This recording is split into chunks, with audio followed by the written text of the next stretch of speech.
Today I wanted to talk about something that is a pretty big deal. For those of you that don't know, our neighbors up north are currently facing a proposed bill that would effectively shut down all independent Canadian YouTube channels. Obviously, I'm not a fan of that. I think anybody should be allowed to make content on this website. So I just wanted to talk about it, spread a little bit of awareness about it. So without further ado, let's get into it. Trudeau's government is still trying to wreck Canadian YouTube, and this is written by JJ McCullough, who actually is a YouTuber.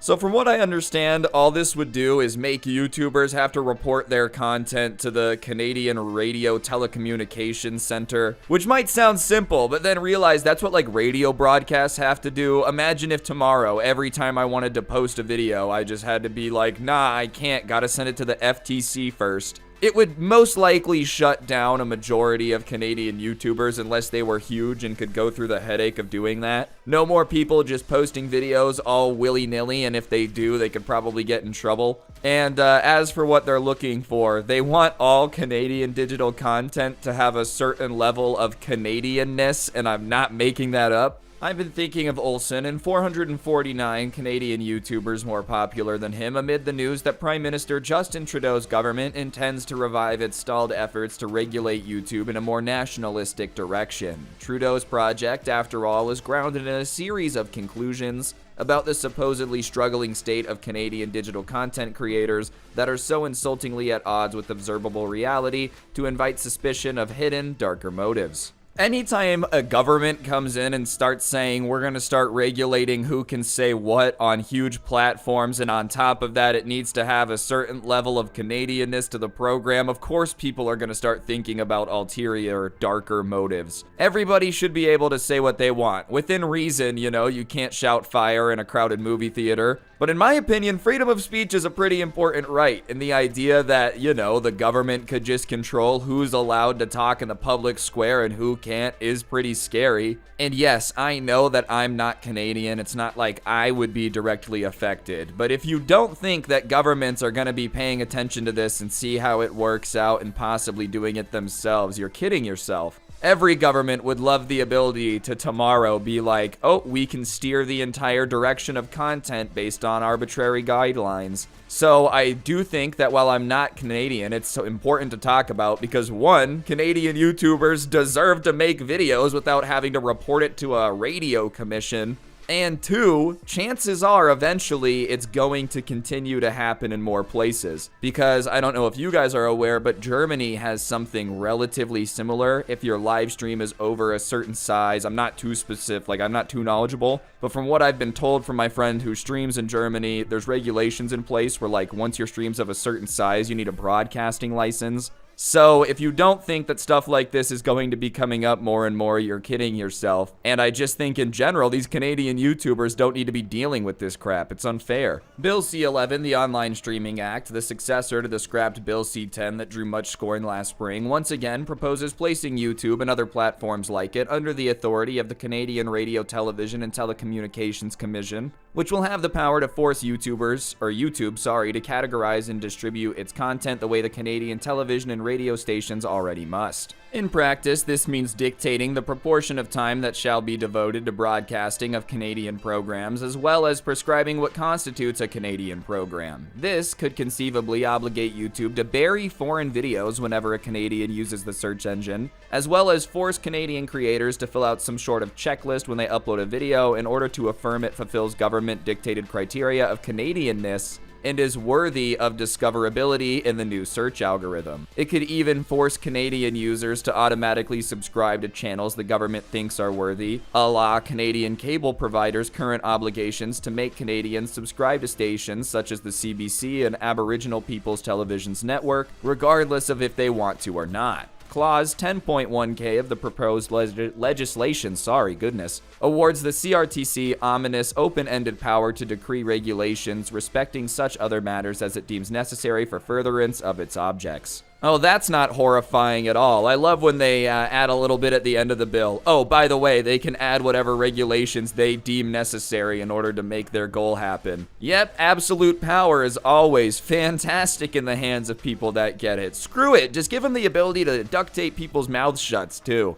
This would basically just give the Canadian government total control over what people are able to see on YouTube. I mean, think about it. If you're a Canadian YouTuber who's being critical of the government, I'm not saying it would 100% happen, but in theory, they could just reject your video from being discoverable in the Canadian algorithm because of its Canadianness. Like, what does that even mean? That's such an arbitrary thing to judge it by. Who are they to say that you can or cannot make a video that's certain amount of Canadianness inside of it? If you're Canadian and you're making a video, then by default, it's got enough Canadianness in it for me. You should just be allowed to make a YouTube video. I don't know why you would have to fill out regulation with the government and the radio telecommunications network. Imagine filling out that form. You're just like, oh, I'm talking over Valorant gameplay about whatever I'm talking about. Please let me upload it. And they're like, ooh, sorry, gameplay's not good enough. You didn't drop a 40 bomb. Plus, I don't like that it's going to drown all the foreign videos in the algorithm. I don't know how much of my audience is Canadian, but the idea that like all the Canadian YouTube watchers suddenly would only have Canadian content shown to them if it's approved by this random organization.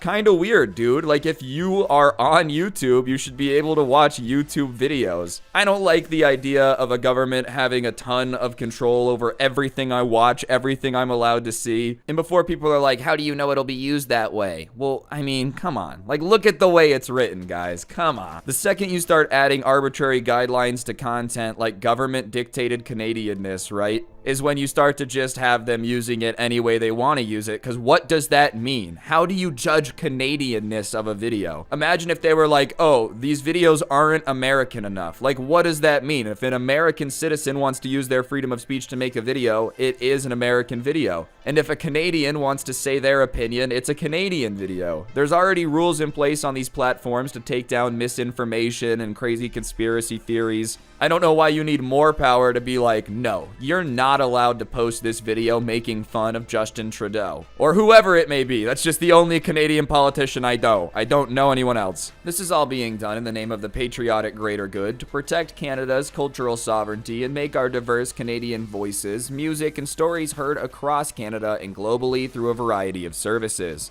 says the government's news release, alongside the more ideologically precise objective of ensuring greater representation of Indigenous peoples, racialized communities, cultural and linguistic minorities, LGBTQ2+ communities, and persons with disabilities to guarantee our culture and content will better reflect the 21st century Canada. I myself am an LGBTQ2+ YouTuber who has never struggled to tell Canadian stories on the platform, as Tristan Hopper once noted of me in the National Post. The man got 250,000 views on a video about the Canadian Constitution. Evan Van Osfong and Lily Singh are among the most successful Canadians in YouTube history, and both are visible minorities. The radical Indigenous rights activist Pam Palmater has a channel. A Brazilian Canadian girl has earned more than 8 million subscribers making videos where she speaks only Portuguese. The list goes on. The Canadian government itself regularly concedes this reality whenever it feels the need to assemble a crack team of diverse and interesting YouTubers as part of some overpriced influencer campaign pushing voting or vaccines or whatever. So from what I am understanding from the way JJ McCullough writ this, they're saying it's all under the idea of promoting these voices, even though these voices kind of are popular on Canadian YouTube by default already. So, and I don't think that it's a bad objective to get diverse voices and diverse stories out there. That's how you learn more about the world and understand things different than what's been exposed to you, is by talking to people who are different than you and have different experiences. But I feel like government regulation to come out and tell people when they're Canadian enough, when they're talking about stuff enough, when this is allowed, when that's not allowed, doesn't make sense if your objective is already happening. Like, if the biggest Canadian YouTubers are a part of these groups that you're trying to represent more, then I don't understand why you need to codify it and make it legislation, because it's just already happening. And I think if you look across YouTube, you would see that there's a lot of diverse voices. I feel like, if anything, as far as an entertainment network would go, I know YouTube's not television, but if you were to look at it that way, YouTube has to have some of the most diverse content creators ever. Like, there's literally a different content creator for every walk of life. No matter what you're into, no matter what you identify as, no matter what you want to identify with culturally, there is a YouTuber that represents it. I'm gonna give a compliment to YouTube. I feel like that's always been something that YouTube has been good at, is allowing people, no matter what walk of life they're in, to make content and garner an audience and expose people to that line of thinking and that way of life. I just don't get how the government's gonna make it better than it already is at that. For 17 years, YouTube has been a case study of what would happen if a user-driven broadcast platform was permitted to operate in Canada without the CRTC busybodying, and the result has been endless hours of quality Canadian content and thousands of Canadian superstars, some of whom are among the most watched personalities on the site, and perhaps even amongst some of the most famous Canadians in the world. This being the case, Bill C-17 has earned the vicious characterization of its fiercest opponents, an act of authoritarian-minded government seeking greater control over independent media for purely ideological purposes and a globally unprecedented reimagining of the state's right to control online content, justified only by an imperious assertion that politicians and bureaucrats should decide what their citizenry needs to see. If passed, it will serve only to empower other regimes that believe the unrestricted freedom to choose what we watch and hear is a monster to be slain. If I was a Canadian YouTuber, I would definitely be freaking out about this. And listen, chances are it's gonna pass and they'll leave them alone. I'm not saying that tomorrow they're gonna go out and ban every Canadian YouTuber and shut them down. But here's the issue. Once you give the government control over something, you don't really get it back a whole lot. Like, once you open the door and you let your government start controlling what type of online content can be published and when it's Canadian enough and all that stuff, it's not like one day they're gonna wake up and go, oh, we don't want to do this anymore. You guys go back to posting the videos that you want how you wanted to do it. Like, once they're in charge of that, they're gonna keep that power. The idea that the government needs to be in control of what I watch, when I watch it, determine if it's, you know, American enough for me to watch is absolutely ridiculous. I understand I'm not Canadian. I know there's probably going to be some people, you're not Canadian, shut up about it. I'm saying y'all deserve the right to pick what you want to watch. And the idea that your government knows what's better for you than you do is a little bit ridiculous when it comes to consuming digital content. I don't think you need your government in there telling you like, oh yeah, no, you can't watch that super bad YouTube video. What are you, my mommy? Like, come on, man, I'm an adult. I can pick what YouTube videos I want to watch.